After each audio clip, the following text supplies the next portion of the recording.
I think it's a tragedy and a catastrophe that the left has accepted the idea of humans as historical products, simply reflections of their environment. Because what follows from that, of course, is that there's no moral barrier to molding them any way you like. I mean, if humans have no inner nature, if they don't have an inner instinct for freedom, if it's not fundamental to their nature to have free, creative, productive work under their own control, if that's not part of their nature, then why, there's no moral reason for allowing them that space. You could just mold them into being what you think they ought to be. And you can be the central committee, or you can be the managers of the corporation, or the directors of a fascist state, or whatever. And it's quite interesting that the modern intellectuals have moved in one or the other of those directions, overwhelmingly. Either and in fact this was foretold in one of maybe the only prediction of the social sciences that ever came so dramatically true, was Bakunin's discussion of this in the late 19th century. He was sort of arguing with Marx, and it's well before Leninism. But he predicted very perceptively that the rising class of intellectuals are just kind of becoming identified as a class in modern industrial societies. He predicted that they were essentially going to go in one of two directions. There would be some who would believe that the struggles of the working class would offer them an opportunity to rise and take state power in their own hands.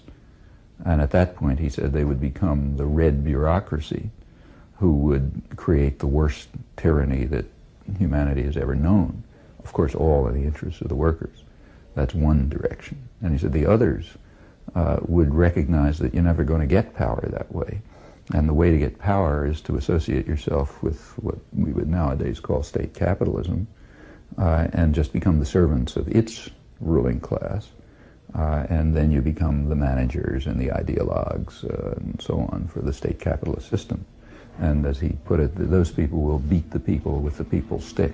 In other words, they'll talk about democracy, but they'll really be beating the people with the stick of democracy, which they'll turn into a mechanism of coercion. There's some who think you can get power by exploiting popular struggles, and there are others who see that you're going to get power by just associating yourself with the people who already have economic power and hence largely dominate.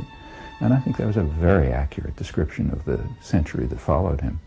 On the one, his is 50 years before the Bolshevik Revolution, but he predicted its form very precisely, and also its ideological background.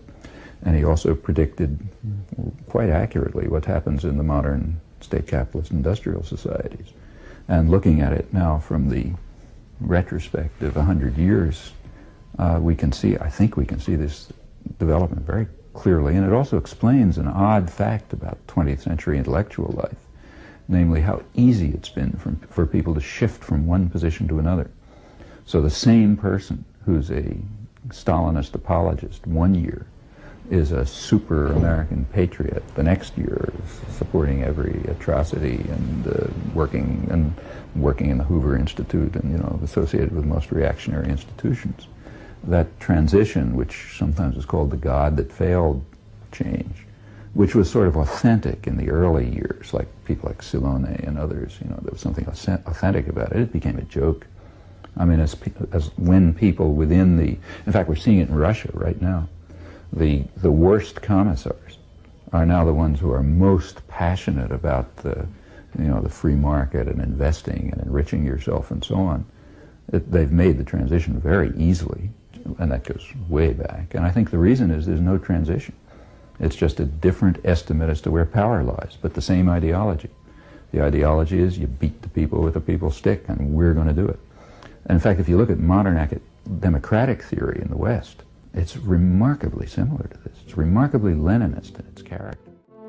If you think of the leading tendencies in modern democratic theory in the West, so in academic world, it would be the strands of political science that developed from the thinking of people like Harold Lasswell and others, one of the founders of modern contemporary political science. And in the general sphere, the Wilsonian intellectuals, the so-called progressive intellectuals, of whom maybe Walter Lippmann was the most striking example in the United States, progressive intellectual in the 1920s.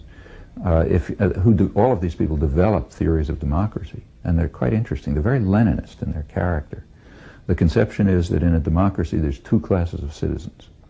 There's the general public, who Lippmann calls ignorant and meddlesome outsiders, and Lasswell says they're too stupid we should not be overcome by dogmatisms about the common man who's too stupid to be able to do anything. That's the standard view. So there's these people, the ignorant and meddlesome outsiders, which is maybe 90% of the population. And then there are the responsible men, the wise men, you know, the smart people, the people with integrity and honor, the intellectual aristocracy, whatever you call them. And they have to rule. They're the ones who make the decisions, who do the thinking, and so on. And the role of the masses, the ignorant and meddlesome outsiders, is just to show up every couple of years, decide which of the smart guys is going to be their leader, and then go home.